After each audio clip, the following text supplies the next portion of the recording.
লম্বা চিচিংড়াও ছিল, এগুলো সাইজ মতন কেটে নিয়েছি, রোলের যেরকম সাইজ হয়। তারপরে আমি এইগুলো ছাড়িয়েছি, গাগুলো ছাড়িয়েছি।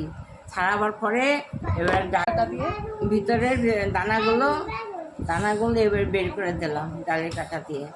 বের করে এবার এগুলোকে হালকা একটু বয়েল করব। তারপরে এবার চিচিংড়াটা একটু বয়েল করে নিচ্ছি।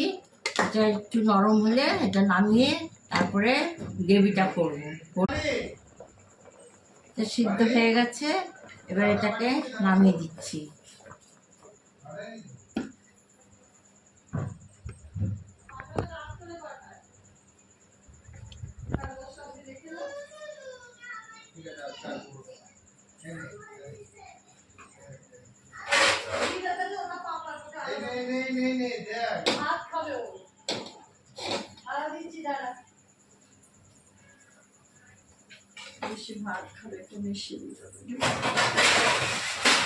এখন চলছে নাকি দেখো তো, আবার তুমি চালিয়ে দিলে। তেল ছাড়লাম, তেলটা গরম হয়ে গেছে। এবার আমি ক্যাপসিকামটা ছাড়লাম। এর মধ্যে ক্যাপসিকাম আছে,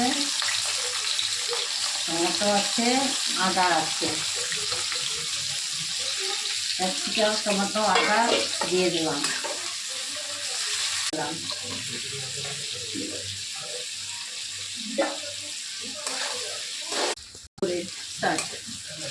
এবার আমি ভুট্টাটাকে ছেড়ে দিলাম।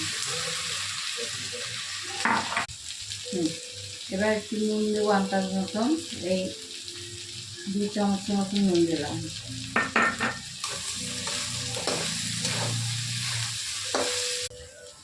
এবার সস দিলাম, টমেটো সস।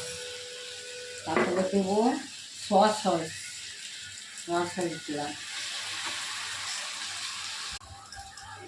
এবার আমি পনিরটা ছেড়ে দিলাম।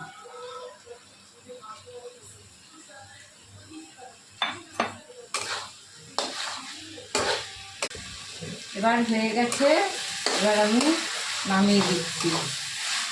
হয়ে গেছে, এবার আমি ভরবো।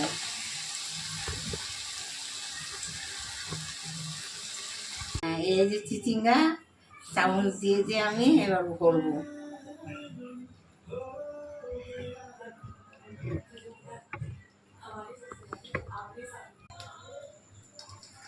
কড়াই গরম হয়ে গেছে, এগুলো সব ভরা হয়ে গেছে।